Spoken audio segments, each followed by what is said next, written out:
ఆశీర్వాదం పొందబోవారందరూ యేసుని చెంతకు రారండి, యేసుని వాక్యం వినరండి.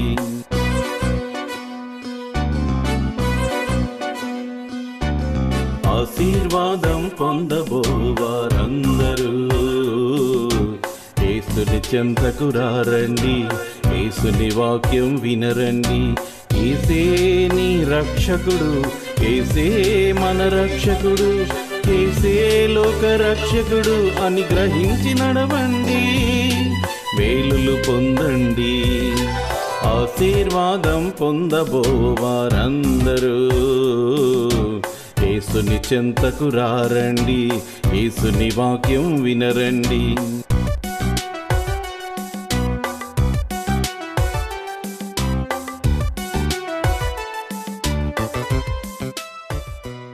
ప్రియమైన టీవీ ప్రేక్షకులందరికీ మా సింపాల్స్ గ్రేస్ లూథరన్ సంఘము రాజమండ్రి వారు అందించుతున్న అందరికీ ఆశీర్వాదం అనే టీవీ ప్రోగ్రాం తరపున ప్రత్యేకమైన వందనములు తెలియజేస్తున్నాం. ఇప్పుడు మా సంఘ కాపరి, మా ఆత్మీయ తండ్రి గారైన బ్రదర్ సుందరాజు పైడిమల్ల గారిచే వాక్య సందేశమును విందాం. క్రీస్తునందు ప్రియమైన నమ్మకమైన దేవుని బిడ్డలారా, దేవుని ఆత్మలారా, మీ అందరికీ మన రక్షకుడు, మన ప్రభు అయిన యేసుక్రీస్తు వారి ప్రశస్త నామమున శుభములు, నా నిండు వందనాలు తెలియపరచుకుంటున్నాను. ముందుగా మీ అందరికీ 2026 సంవత్సరపు నూతన సంవత్సర శుభాకాంక్షలు తెలియచేస్తున్నాను. మనందరం కూడా గత నెలలో క్రిస్మస్ సంబరాలు ఘనంగా జరుపుకున్నాం. ఎవరి నోటంట మా పండుగ బాగా చేసుకున్నామండి, క్రిస్మస్ ఎవరిని అడిగినా చాలా బాగా చేసుకున్నామని చెప్పేవాళ్ళే మనకు కనబడుతున్నారు. క్రిస్మస్ రోజున హ్యాపీ క్రిస్మస్ అని శుభాలు అందచేస్తాం, ఒకరికొకరు శుభాలు చెప్పుకుంటాం, హ్యాపీ క్రిస్మస్. తర్వాత వెళితే న్యూ ఇయర్ రోజు అంటే డిసెంబర్ 31వ తారీఖు 12 గంటల సమయానికి అందరికీ ఒకలాంటి ఉత్సాహం వస్తుంది. Happy new year. ఒకరినొకరు ఆలింగనం చేసుకుంటూ, షేక్ హ్యాండ్ ఇచ్చుకుంటూ సంతోషాన్ని వ్యక్తపరుస్తాం. ఎంత సంతోషం అంటే చెప్పలేనంత సంతోషం. అది యేసు ప్రభు బిడ్డలకి సహజంగా ఉండే లక్షణం. ఇప్పుడు ప్రపంచమంతా ఈ కుల మత భేదాలు లేకుండా మానవులందరూ కూడా ఈ క్యాలెండర్ రోజున శుభాలు అందచేసుకుంటున్నారు. పాత రోజుల్లో వ్యర్థంగా యువత త్రాగుడు తాగేసి న్యూ ఇయర్ అనుకుంటూ వీధులంట బళ్ళు సైలెన్సర్లు తీసేసి వెచ్చలవిడిగా తిరుగుతూ చర్చి నుంచి ఇంటికి వెళ్ళే ఆడపిల్లల మీద అసభ్యకరంగా ప్రవర్తిస్తూ జువ్వలు వేసి వీధులంట వేసేసి వెచ్చలవిడిగా సంబరాలు చేసేసుకునేవారు. ప్రభుత్వం దాన్ని అరికట్టి పోలీసుల ద్వారా అన్నీ కూడా బంద్ చేశారు. మద్యం షాపులు బంద్ చేయించి ఆ నైట్ కంట్రోల్ పెడుతున్నారు, ఏ సెంటర్కి ఆ సెంటర్ పోలీసులు. ఇప్పుడు అవి తగ్గింది. ఇప్పుడు జనరల్గా చర్చెస్లో శుభాలు చెప్పుకోవడం, అందరితో పంచుకోవడం అనేది జరుగుతుంది. ప్రియులారా, ఇవన్నీ సహజ సిద్ధంగా సందర్భాలు ఇవి. నేను మీతో చెప్తున్నాను దేవుని బిడ్డలారా, మీరు చెప్పే హ్యాపీ క్రిస్మస్లో కానీ హ్యాపీ న్యూ ఇయర్లో కానీ హ్యాపీ ఉందా అని పరీక్ష చేసుకునేది ఈ మెసేజ్. హ్యాపీ ఉంటే ఎలాగుంది అనేది పరీక్ష చేసుకుందాం ఈరోజు. హ్యాపీ క్రిస్మస్ అని నోటితో మనం చెప్తాం. నోటితో చెప్పడం వల్ల వాస్తవం ఏంటంటే, నీకు హ్యాపీ క్రిస్మస్ ఎప్పుడు వస్తుందంటే యేసుక్రీస్తు ప్రభు నీలో జన్మించినప్పుడు. యేసుక్రీస్తు ప్రభు నీలో జన్మిస్తే నీ బుద్ధులు మారిపోతాయి, నీ ప్రవర్తన మారిపోతుంది, నీ తలంపులు మారిపోతాయి, నీ ఊహలు మారిపోతాయి, నీకున్నవన్నీ మారిపోతాయి యేసుక్రీస్తు నీలో జన్మించినప్పుడు. యేసుక్రీస్తు నీలో జన్మించకపోతే నీ బుద్ధుల్లో తేడా ఉంటుంది, నీ ప్రవర్తనలో తేడా ఉంటుంది, నీ సమస్తంలో తేడా ఉంటుంది. దేవుని బిడ్డలారు, ఒక మాటలో చెప్పాలంటే క్రైస్తవులు అందరిలో యేసుక్రీస్తు ప్రభు ఉన్నారు అనటానికి నిదర్శనం ఆయన స్వభావం మనలోనికి వచ్చినప్పుడు, ఆయనలాగా జీవిస్తున్నప్పుడు మాత్రమే యేసు నీలో ఉన్నాడని అర్థం. నీకు క్రైస్తవ్యం ఉంది, ఎందుకంటే నువ్వు బాప్తిసం తీసుకున్నావు. బాప్తిసం తీసుకున్న వాళ్ళందరూ క్రైస్తవులు. అందుచేత ఇది ప్రభు పెట్టలేదు, ఈ మాట మనుషులు పెట్టారు.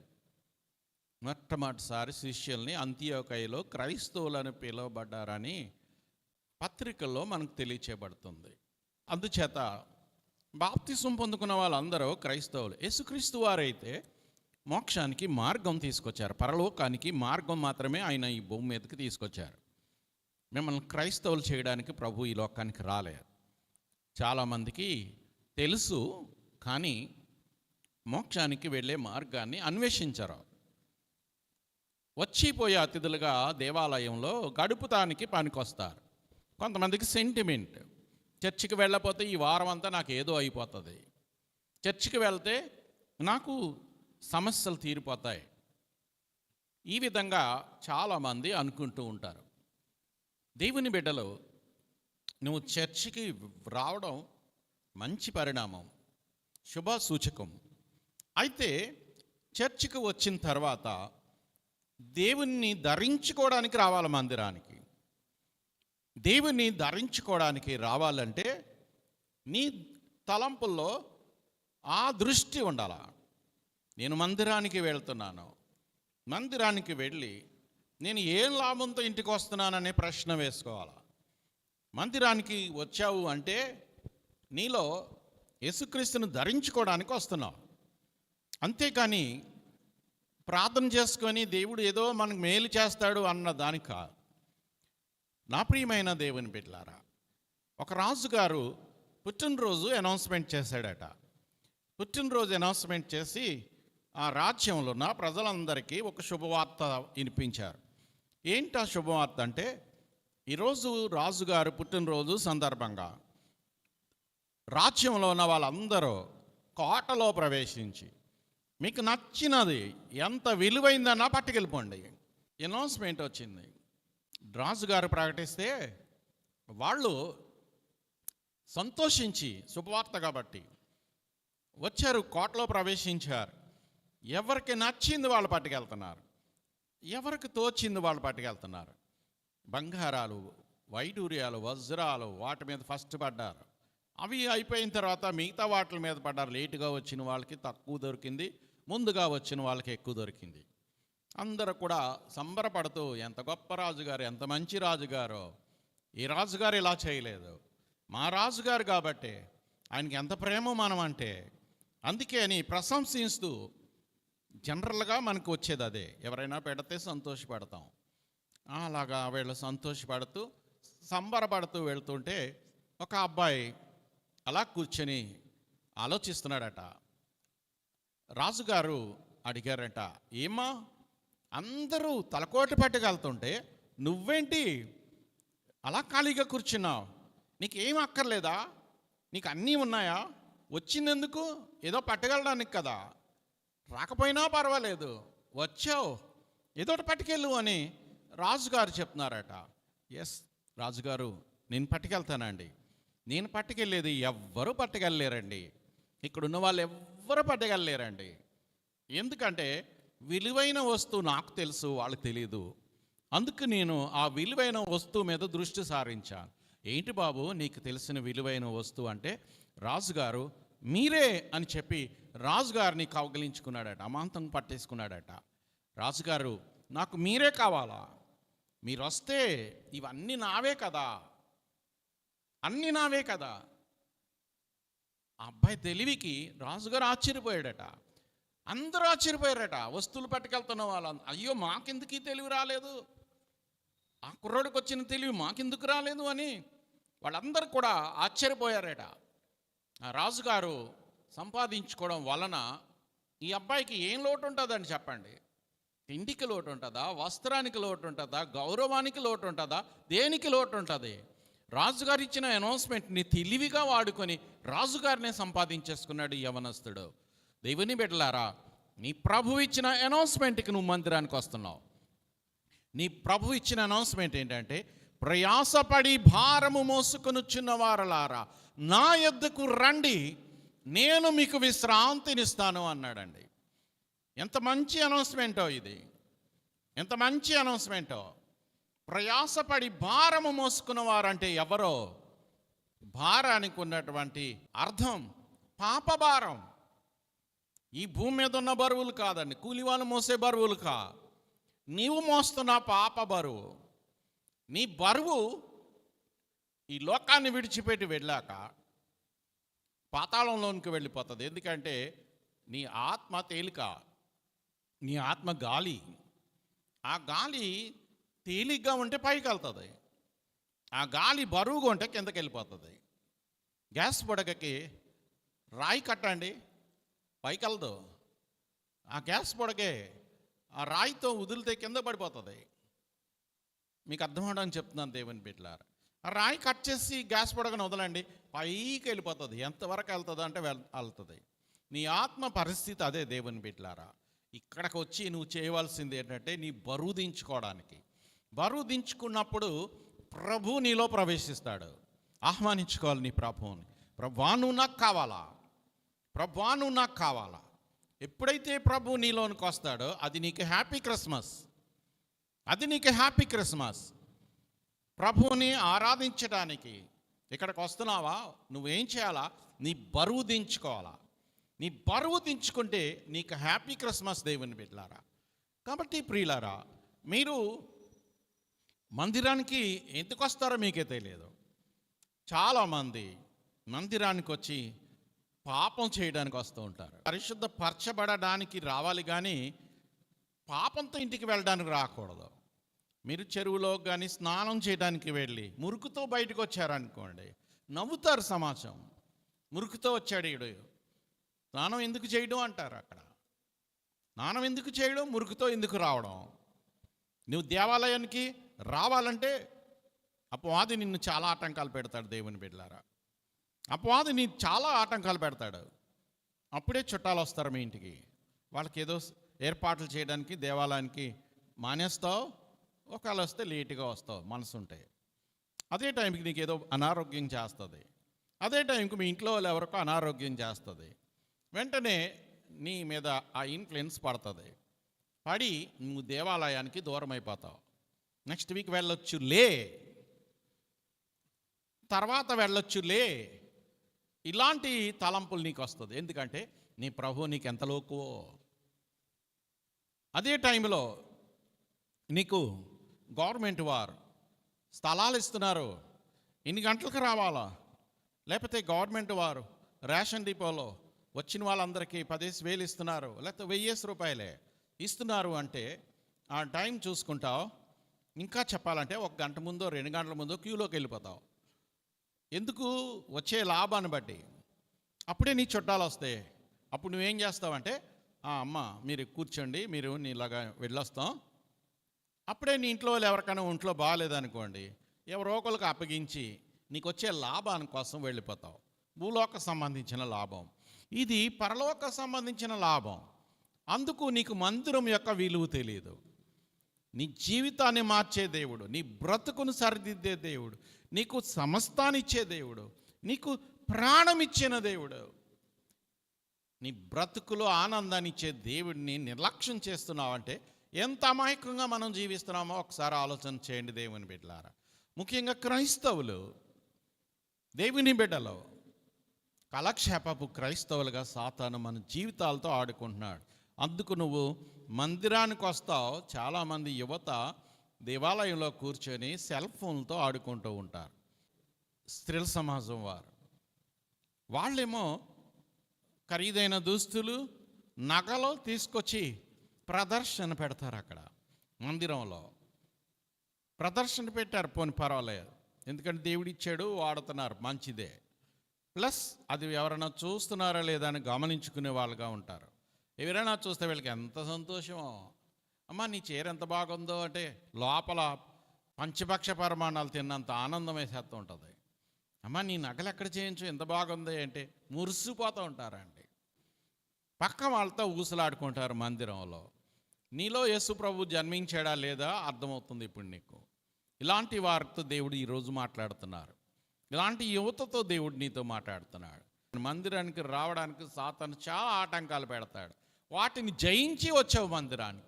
ఇక్కడికి వచ్చిన తర్వాత నీవు చేయవలసిన పని ఏంటంటే నీ బరువు దించుకోవడానికి, నీ పాప భారాన్ని దించుకోవడానికి, నీవు చేసిన ప్రతి పాపం క్షమించమని దేవుని దగ్గర అడిగి నీ ఆత్మను శుద్ధి చేసుకోవడానికి నువ్వు మందిరానికి వస్తున్నావు. వచ్చాక చేయవలసిన పని ఏంటంటే ప్రభువా నాలోనికి రా, నాలో నివసించు అని అడగాల. యేసుక్రీస్తు ప్రభువారు నీలోనికి వెంటనే వస్తారు దేవుని బిడ్డలారా. ఎలాగా? వాక్యం ద్వారా. నీలో దేవుని వాక్యం పని చేస్తుందంటే యేసు ప్రభు ఉన్నాడు అని అర్థం అన్నమాట. ఈ వాక్యాన్ని మనం వినువారు మాత్రంగా ఉంటున్నామని యాకోబు భక్తుడు చెప్పాడు దేవుని బిడ్డలారా. వినేవారుగా ఉంటున్నామంట, దాన్ని లక్ష్య పెట్టమంట. అలాగుంటుంది ఈనాటి క్రైస్తవ్యం. మనం హ్యాపీ క్రిస్మస్ అని చెప్పడంలో హ్యాపీ ఉండదు మన దగ్గర. క్రిస్మస్ ఉంటుంది. క్రిస్మస్ అంటే క్రీస్తుని ఆరాధించుట. క్రీస్తుని ఆరాధించుట అంటే దేవుని బిడ్డలారా చర్చికొచ్చి ఆ పాటలు పాడుకుంటూ కొరియోస్ వేసుకుంటూ ఆనందించి వాక్యం టైంలో ఇష్టం వచ్చినట్టుగా అల్లరి పండగ రోజున అలాగ ఉంటుంది సంఘాల్లో. ఎందుకంటే పండగ క్రైస్తవులు ఎక్కువ వస్తారు సంఘానికి. ఎప్పుడు రాని వాళ్ళందరూ వస్తారు, చుట్టాలు వస్తారు సంఘానికి. వాళ్ళందరూ కూడా సంఘానికి ఉన్న డిసిప్లిన్ పాటించరు. కబుర్లు ఆడుకోవడానికి, ఊసులు చెప్పుకోవడానికి మధ్యలో పాస్టర్ గారు మాట్లాడకండి అని చెప్పుకునే పరిస్థితి వస్తూ ఉంటుంది. అల్లరి చేయకండి అమ్మా, అల్లరి చేయకండి అని చెప్పే పరిస్థితులు వస్తుంటాయి దేవుని బిడ్డలారా. నీ ప్రభువు ఈ లోకానికి వచ్చింది ఎందుకు అంటే నీ బరువు అనే చీకటిని వెలుగుగా మార్చడానికి. నీ బరువు ఏంటనుకున్నారు? నువ్వు చేసే ప్రతి పాపం, కామ, క్రోధ, లోభ, మద, మాత్సర్య, బూతులు, అబద్ధాలు, దొంగతనాలు, జారత్వం, అన్ని దుర్మార్గాలు కూడా నీకు బరువే. చీకటి దాని పేరు చీకటి. చీకటి అంటే ఈ దేహానికి తగిలే చీకటి కాదు, నీ ఆత్మకు చీకటి. అది నీ లోపల ఒక విలువైన ఆత్మ ఉంది, దానికి చీకటి దేవుని బిడ్డలారా. అందుచేత ఆ చీకటిని వెలుగుగా చేయడానికి యేసుక్రీస్తు ప్రభువారు వచ్చారు. ప్రవక్తైన యెషయా గ్రంథం 9వ అధ్యాయం 2వ వచనంలో ఉంటుంది చూడండి. చీకటిలో నడుచు జనులు గొప్ప వెలుగును చూచుచున్నారు. ఎంత మంచి మాటో దేవుని బిడ్డలారా. దీని కొరకు చాలా టైం పడుతుంది చెప్పడానికి. చీకట్లో నడుచు జనులు. ఏం చీకటి? పాపం అనే చీకటి, శాపం అనే చీకటి, అన్ని రకాల చీకట్లో నడిచే వాళ్ళకి యేసుక్రీస్తు అనే దైవము వెలుగుగా ఈ లోకానికి వచ్చాడు. ఆయన ఇచ్చిన వెలుగు ఏంటంటే ప్రేమ, సంతోషం, సమాధానం, దీర్ఘశాంతం, దయాళత్వం. దేవుని బిడ్డలారా అన్నీ ప్రభువు నుంచే మనకు లభించాయి. నీ పుట్టుకతో ఇచ్చాడు ఇవన్నీ కూడా. దేవుని లక్షణాలతో నిన్ను భూమి మీద పెట్టాడు దేవుని బిడ్డలారా. దయ్యం లక్షణాలతో నిన్ను భూమి మీదకు పంపించలేదు. నువ్వు తల్లి గర్భంలో బయటకు వచ్చినప్పుడు నీకే అభంశము ఎరగదే, అదే దేవుని లక్షణం. నీ దగ్గర నవ్వు, నీ ఏడుపును కూడా నవ్వుగా తీసుకుంటారు పెద్దవాళ్ళు. నా ప్రియమైన దేవుని బిడ్డలారా, వెంటనే తల్లి ఏం చేస్తుందంటే బిడ్డ ఏడుస్తుంటే గ్రహించుకొని ఆ బిడ్డకు పాలు పెట్టాలో, లేకపోతే ఏదైనా బలహీనత ఉందో, ఏదైనా మందు వేయాలో, తల్లికి ఆ ఆలోచన వస్తుంది. బిడ్డ ఏడుపులోనే ఆ తల్లికి లేకపోతే తండ్రికి ఆ బిడ్డ క్షేమం కోరుకుంటారు వాళ్ళు. బిడ్డను ఏడవనెవరో ఏ తల్లిదండ్రి కూడా పసికందుగా ఉన్నప్పుడు, నీ సంరక్షణలో ఉన్నప్పుడు వాళ్ళు ఏడవనెవరు. నా ప్రియమైన దేవుని, నీ పరలోకపు తండ్రి నిన్ను ఏడవనిస్తాడా? నువ్వు ఈ లోకంలో సాతాను వలలోకి వెళ్ళి ఏడుస్తున్నావు. చంటి బిడ్డ ఆకలిగా ఉంటే ఏడుస్తుంది, చంటి బిడ్డ లోపల ఏమన్నా రోగం ఉంటే ఏడుస్తుంది. కడుపు నొప్పి వస్తే ఏడుపు వల్ల తెలుసుకుంటుంది తల్లి. ఆ బిడ్డకు మోర్షన్ అవ్వలేదు, అందుకును ఫ్రీ మోర్షన్ అవ్వలేదు, అందుకు ఏడుస్తుందని వెంటనే ఆ ఫ్రీ మోర్షన్ అవ్వడానికి ఏదో ఒక మందు వేస్తారు వాళ్ళు తల్లిదండ్రులు. ఎందుకంటే సంరక్షణలో ఉన్నావు. నీ తల్లి నీ తండ్రి సంరక్షణలో ఉన్నప్పుడు వాళ్ళకంటే ఎక్కువ నీ మీద శ్రద్ధ వహిస్తారు. వాళ్ళకి అన్నం లేకపోయినా నీకు అన్నం నీకు పాలు ఇవ్వడానికి వాళ్ళు ఇష్టపడతారు, నువ్వు పెరిగే వరకు కూడా. అది తల్లిదండ్రుల ప్రేమ. నీ పరలోకపు తండ్రి కూడా సమృద్ధి ఉన్నవాడు, ఆయనకి లేనిదంటూ ఉండదు దేవుని బిడ్డలారా. నీకు ఇవ్వడానికి ఆయనకి సమస్తం ఉంది. మంచి మంచి వాక్యాలు ఉన్నాయి దేవుని బిడ్డలారా, అన్నీ ఉన్నాయంటే ఆయన దగ్గర. కాబట్టి ప్రియమైన దేవుని బిడ్డలారా, నీ అక్కర ఎరిగి, ఏంటా అక్కర అంటే సాతాను నిన్ను దొంగిలించాక నువ్వు పాపం చేయడం మొదలుపెట్టావు. అప్పుడు వరకు కూడా నీకు పాపం తెలియదు. చిన్నపిల్లలుగా ఉన్నంత వరకు నీ జోలికి సాతాను రాలేడు. నీ దగ్గర ప్రేమ ఉంటుంది, సంతోషం ఉంటుంది, సమాధానం. పిల్లల్లో ఇవన్నీ ఉంటాయి. కానీ చూడండి దేవుని బిడ్డలారు, ఇద్దరు పిల్లలు కొట్టుకుంటారండి, ఇద్దరు పిల్లలు దెబ్బలాడుకుంటారు, కొట్టుకుంటారు. వాళ్ళకి అసలు తెలియదండి కొట్టుకుంటున్నామని కూడా తెలియదు. వీళ్ళని చూసి వాళ్ళ తల్లిదండ్రులు వీళ్ళ తల్లిదండ్రులు వాళ్ళ పక్షంగా వీళ్ళ పక్షంగా వచ్చి మాట్లాడుకోవడం మానేస్తారు పెద్దవాళ్ళు. ఈ పిల్లలు వెంటనే కలిసిపోతారు. ఎందుకంటే వాళ్ళకి అభం శుభం తెలియదు. అందులో ప్రేమ ఉంటుంది వాళ్ళ దగ్గర. దేవుడు పెట్టాడు వాళ్ళకి, నీకు పెట్టాడు. నువ్వు చిన్నప్పుడు ఎదిగిన తర్వాత నువ్వు సైతాను చేత పీడింపబడి మోసగింపబడి నీ దగ్గర అన్ని రకాల పాపాలు దాగి ఉన్నాయి, దాచుకుంటున్నావు, డిపాజిట్ చేసుకుంటున్నావు. సాతాను పెట్టే మోసాలకు పడిపోయి లోక సంబంధించినటువంటి శరీరాశ, నేత్రాశ, జీవపడంబానికి ఇష్టపడుతున్నావు దేవుని బిడ్డలారా. జీవపడంబానికి ఇష్టపడుతున్నావు. నిన్ను మైకంలో పెడుతున్నాడు, మోసగిస్తున్నాడు దేవుని బిడ్డలారా. లోకమే నీదే అనిపోయి భ్రమలో పెడుతున్నాడు దేవుని బిడ్డలారా. ఎవరికి? దేవుని బిడ్డలకు కూడా, పాస్టర్ గారులకి కూడా, మాకు కూడా సాతాను మమ్మల్ని భ్రమలో పెట్టేస్తూ ఉంటుంది. మీకు చాలా విషయాలు తెలియజేస్తాను దేవుని బిడ్డలారా. మేము కూడా సాతాను మోసంలో పడిపోతూ ఉంటాం.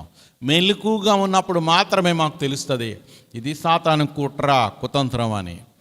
నా ప్రియమైన దేవుని బిడ్డలారా, నీ చీకటిని వెలుగుగా చేయడానికి పరలోకం నుంచి యేసుక్రీస్తు ప్రభువారు దిగి వచ్చారని మర్మం మీతో పంచుకుంటున్నాను దేవుని బిడ్డలారా.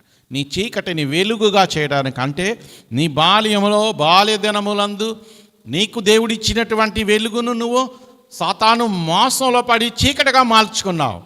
అందుచేత నులివెచ్చని క్రైస్తవ్యానికి అలవాటు పడుతున్నావు.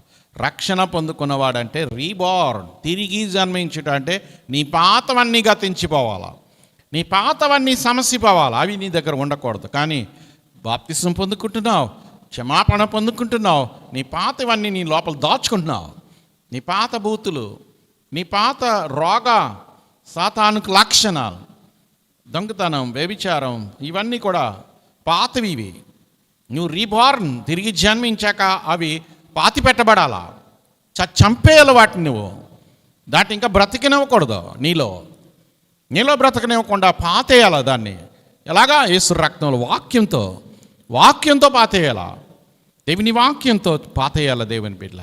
ఆ పాతేయు నువ్వు ఏం చేస్తావు అంటే పక్కన దాస్తావు, లేకపోతే ఒక బ్యాంకులో డిపాజిట్ చేస్తావు, నీకు తెలియని బ్యాంకులో. అది ఏం చేస్తావు అంటే క్రైస్తవుడిగా ఉంటూ నీకు గొడవ వచ్చినప్పుడు, ఎవరితో? నీ స్నేహితులతో, తోటి క్రైస్తవులతో గొడవ వచ్చినప్పుడు నువ్వేం చేస్తావు? నీ దగ్గర ఉన్న ఆయుధాలు తీస్తావు. పాతి పెట్టవలసిన ఆయుధాలు పాతి పెట్టలేదు కదా, పాతి పెట్టలేదు కాబట్టి, డిపాజిట్లో ఉంది కాబట్టి తీసి ఆయుధాలు వాడతావు. వాడడం వల్ల దేవుని యొక్క బిడ్డగా నువ్వు ఉండలేదు దేవుని బిడ్డలారా. ఒక పోస్ట్ చూశాను నేను, ఒక సంఘంలో ఒక విశ్వాసి మోకాళ్ళతో ప్రార్థన చేస్తుంది, కానీ నీటితో ప్రార్థన చేస్తుంది. ఇంకో విశ్వాసి అందరినీ దాటుకుంటూ బయటికి వెళ్తుంటే పొరపాటున వెళ్తున్న ఆమె కాలు ప్రార్థన చేస్తున్న ఆమెకు తగిలింది. తగలగానే వెంటనే ఈమె ప్రార్థన ఆపేసి, నీకు బుద్ధి ఉందా, నీకు జ్ఞానం ఉందా, కాలుతో తంతావా, నేనేం చేస్తున్నాను, ప్రార్థన చేస్తున్నాను నేను, నీకు బుద్ధి ఉందా అంటే ఈమె ఏం చేస్తుంది, నేను చూసుకోకుండా తన్నాను కానీ నేను కావాలని తన్నానా అని చర్చిలో పెద్ద రభస. పాస్టర్ గారు ఏం చేయలేకపోతున్నాడు అక్కడ. వీళ్ళిద్దరూ విశ్వాసులే, నమ్మకమైన వాళ్ళే. ఈమె కాలు తగిలినందుకు చర్చిలో పెద్ద స్వరంతో కేకలు వేస్తుంటే ఆమె సమర్థించుకుంటూ వెంటనే ఆమె తిరగబడుతుంది ఆమె మీద. నేను చూసి తన్నానా, చూడకుండా తన్నాను, నేను చూస్తే తన్నుతానా, నీకే బుద్ధి లేదు అని రివర్స్ చెప్తుందంట. చెప్తుంటే ఆ పాస్టర్ గారు, ఆగండి అంటే వాళ్ళకి ఏమీ పడతలే, ఇంకా రెచ్చిపోతున్నారు వాళ్ళు. నా ప్రియమైన దేవుని బిడ్డలారా, అస్సలు చేయవలసిన పని ఏంటంటే, ఒకవేళ విశ్వాసికి ప్రార్థన చేస్తున్నప్పుడు ఇంకొక విశ్వాసి కావాలనే తన్ననేవ్వండి. నీ దగ్గర ప్రభు ఉంటే, ప్రభువా ఆమెను క్షమించు. యేసు ప్రభు మనకు నేర్పిన పాఠం ఇది. తెలుగులో వేలాడుతున్నప్పుడు నీ ప్రభు చేసిన ప్రార్థన ఏంటి? తండ్రి, వీరేమి చేయుచున్నారో వీరు ఎరుగరు గనక వీరిని క్షమించము. ఇది ప్రభు ఇచ్చినటువంటి ఆశీర్వాదం వాడుకునే వాళ్ళకి. ఏం చేయాలా? నేను నీకు అడ్డుగా ఉన్నాను, నన్ను క్షమించమ్మా, అందుకే తన్నావు అంటే వెంటనే ఆమె ఏమంటుందంటే, అయ్యో అమ్మా, నువ్వు నాకు అడ్డు కాదమ్మా, నేనే తప్పు చేశానమ్మా, నేను కావాలని నేను తన్నకపోయినా నేను పొరపాటున నీ కాలు తన్నానమ్మా, నన్ను క్షమించమ్మా అని ఇద్దరు క్షమించుకుంటారు. అది క్రీస్తు ప్రేమ. ఇద్దరు పోట్లాడుకున్నారంటే సైతాన్ లక్షణాలు అవి. విశ్వాసి నీలో ప్రభు ఉన్నాడు అంటానికి నిదర్శనం ప్రభులాగా అవసరం వచ్చినప్పుడు జీవించటం, సమయం వచ్చినప్పుడు, సందర్భం వచ్చినప్పుడు ప్రభులాగా పని చేయటం. అది ప్రభు నీలో ఉన్నాడు. అప్పుడు నీకు హ్యాపీ క్రిస్మస్. ప్రార్థన చేసుకుందాం. ప్రార్థన. ప్రేమగల తండ్రి, పరిశుద్ధుడా యేసు నాన్నగారు, నీ కృపగల దయగల పవిత్ర నామానికి వెలలేని వందనాలు, స్తుతులు, స్తోత్రాలు చెల్లిస్తూ, రజా ఈరోజు నన్ను మరుగు చేసి మీరు మాట్లాడిన విలువైన మాటలు నాకు వర్తిస్తున్నాయి, సంఘానికి వర్తిస్తున్నాయి. తండ్రి, విన్న వాళ్ళందరికీ ఈ మాటలు ఆశీర్వాద మాటలుగా చేయమని అడుగుతున్నాను. ఈ మాటలు పాటించి పరలోకంలో డబ్బు సంపాదించుకుని కృప వీళ్ళకి ఇమ్మని ప్రాధేయపడి వేడుకుంటున్నాను తండ్రి. అలాగే తండ్రి, కన్నీటి కారుస్తూ కష్టాల్లో ఉన్న బిడ్డలకు విడుదల కలుగును గాక. తండ్రి, శోధన నుంచి బిడ్డలకు విడుదల దయచేయమని అడుగుతున్నాను. ప్రభువా, ఇదిగో ఈ బిడ్డలు మనసులో ఏం జరగాలని ఆశపడుతున్నారు. మీ చిత్తమైతే, అది న్యాయమైనదైతే ఖచ్చితంగా జరుగును గాక. దేవా, మీ మహత్యంతో నా బిడ్డలను ఆశీర్వదించి దుష్టుడు బారి నుంచి కాపాడి మీలాగా జీవించేవారుగా వీరిని తయారు చేయమని, ఈ వాక్యం విన్న వారందరికీ ఈ బహుమతి ఇమ్మని, మీలాగా జీవించే బహుమతి, వాక్యం బేరేజ్ వేసుకుంటూ వాక్యానుసారంగా జీవిస్తూ ముందుకు సాగే దీవెనలు ఇమ్మని, సేవకులకు బలం ఇమ్మని, పరిశుద్ధాత్మతో నింపుతూ, ఇంకా మేళ్లతో నింపుతూ, తృప్తిపరుస్తూ, వీళ్ళకి ఇంకా ఏం అక్కర్లు ఉన్నాయో ఎరిగి సహాయం చేయమని దీవిస్తూ, ఆశీర్వదిస్తూ, మంచి చేస్తూ, నజరేయుడు సజీవం గల నిజమైన యేసునామమున ప్రార్థించి వేడుకుంటున్నాము పరమ తండ్రి. ఆమేన్. తండ్రి, కుమార, పరిశుద్ధాత్మ త్రియేక దేవుని దీవెన సదా కూడి ఉన్న మీకు, మీ దీన కుటుంబాలకు, మీ సమస్తానికి పేరు పేరున తోడై ఉండను గాక. ఆమేన్. ఆమేన్. అందరికీ ప్రైజ్ ది లార్డ్. ఇప్పటి వరకు వినిన ఆధ్యాత్మిక సందేశం ఆశీర్వాదకరంగాను దీవెనకరంగాను ఉన్నదని మేము విశ్వసిస్తున్నాం. మీ ప్రార్థన అవసరతలు మాకు తెలియపరచగలరు. మా యొక్క చిరునామా brother Sundarraju Paidimalla, care of Shri Sebbeti Lazar గారు, treasurer, Saint Paul's Grace Lutheran Church, Gorakshanpeta, Rajahmundry 533103. మా యొక్క ఫోన్ నంబర్లు 9848628658. మరి యొక్క నెంబరు 9908990978.